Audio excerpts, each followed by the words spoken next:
તો રાજકોટ જિલ્લાના ધોરાજી પંથકમાં ફરેણીથી નાની પરબડીને જોડતો આશરે 4 કિલોમીટરનો મુખ્ય માર્ગ અત્યંત બિસ્માર હાલતમાં છે। છેલ્લા ઘણા સમયથી આ રસ્તાની જાળવણી ન થતા વાહન ચાલકો અને સ્થાનિકોને ભારે હાલાકીનો સામનો કરવો પડી રહ્યો છે। તંત્રની બેદરકારી સામે લોકોમાં રોષ જોવા મળી રહ્યો છે। ત્યારે સ્થાનિકોનો આક્ષેપ છે કે ધોરાજીથી ફરેણી સુધીના રસ્તા પર 2 વખત ડામર કામ થયું છે, પરંતુ ફરેણીથી નાની પરબડી તરફનો 4 કિલોમીટરનો માર્ગ ઉપેક્ષિત રહ્યો છે। આ રસ્તા પર મોટા ખાડા પડી ગયા છે, જેને કારણે વાહન ચાલકો માટે આ રસ્તો ઓળંગવો મુશ્કેલ બન્યો છે। ઊંડા ખાડાઓને કારણે નાના મોટા અકસ્માતો સામાન્ય બની ગયા છે।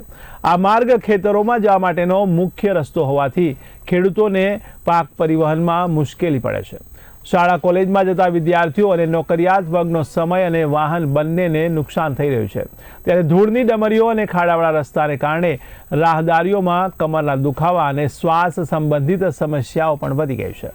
તો નાની પરબડી ગામના ગ્રામજનો અને વાહન ચાલકોની માંગ છે કે તંત્ર દ્વારા આ 4 કિલોમીટરના રસ્તાનું તાત્કાલિક નવનિર્માણ કરવામાં આવે અથવા મજબૂત સમારકામ કરવામાં આવે।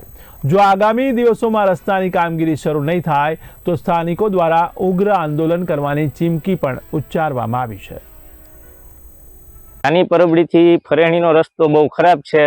મોટી ઉંમરના માણસો ગાડી ચલાવી શકે તેવી પરિસ્થિતિ નથી। સરેડા પડી ગયેલા છે અને ખાડા પડી ગયેલા છે અને મારે વાડીનું કાયમી અપડાઉન છે। ફરેણી રસ્તા ઉપર જ મારી જમીન છે, તો અત્યારે પરિસ્થિતિ એટલી ખરાબ છે કે મારો વાડીનો કેળો આના રસ્તા કરતાં સારો છે અને ફરેણીથી ધોરાજીનો રસ્તો બહુ સારો ડબલ પટ્ટીનો 2 બની ગયો છે અને 2 વાર બનાવવામાં આવ્યો છે ડબલ પટ્ટીનો।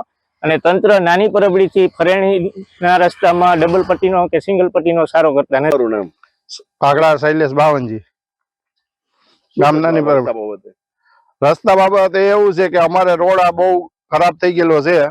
ફરેણી સુધી ડામર થઈ ગયો એટલે તો અમારા ગામ સુધી કેમ નહીં? કેવી તકલીફ પડે છે? તકલીફ તો બહુ પડે છે। સરેડા થઈ ગયા છે, એની હિસાબે વધારે તકલીફ પડે।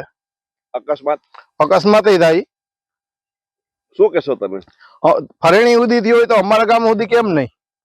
તમારી શું માંગણી છે? અમારા ગામ સુધી રોડ કરે એવી અપીલ છે અમારી।